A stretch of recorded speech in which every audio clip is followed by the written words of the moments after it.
What up, gearheads? It's Griffin Steinfeld. I've been seeing some videos posted recently that have been causing a little bit of confusion, and that is what is a two-step type of video, and what does it do? So I'm just gonna do a little quick one-take video here.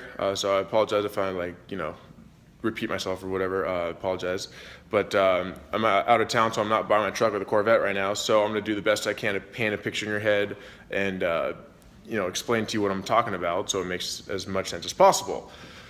So often a lot of people think a two-step creates all the big fireballs, makes the turbo spool up, and makes all the big crazy loud banging pops and all that stuff like that, and which is sometimes true. It will do that, but a two-step is primarily used to launch a car consistently.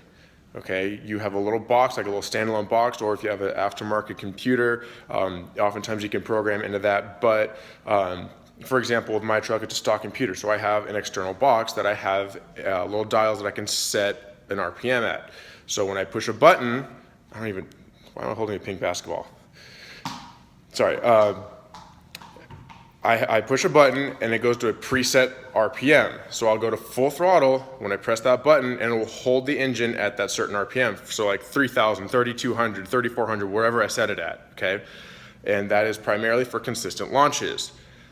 Now, that is not used to spool turbos up and to do all that stuff like that. However, it can do it when you put a car under load, especially if it's an automatic, okay? An anti-lag does not hold a car at the line, okay? It is usually used in conjunction with a two-step or a trans brake if you have one, okay? An anti-lag only pulls timing out of the tune.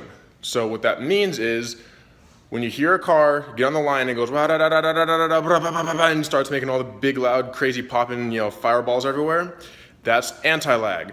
That is ignition advance being pulled out. So what's happening is they're lighting the air-fuel mixture right before, just as the exhaust valve is opening to ignite the air and fuel in the exhaust primaries or in the turbo, in the turbine housing. Okay, that rapid increase of pressure spools the turbo up.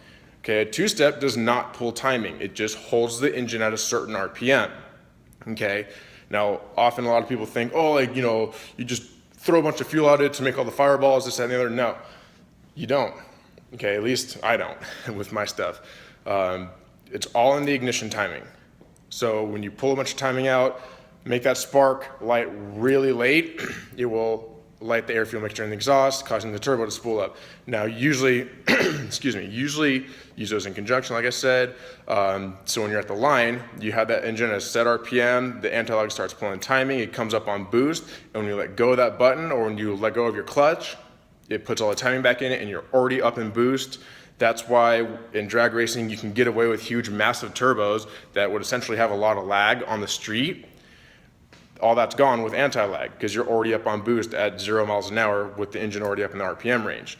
So anyways, I can ramble on all day long about this, but I hope that cleared it up a little bit. If you still have questions, feel free to comment. We'll chat, and thanks for watching. Race safe.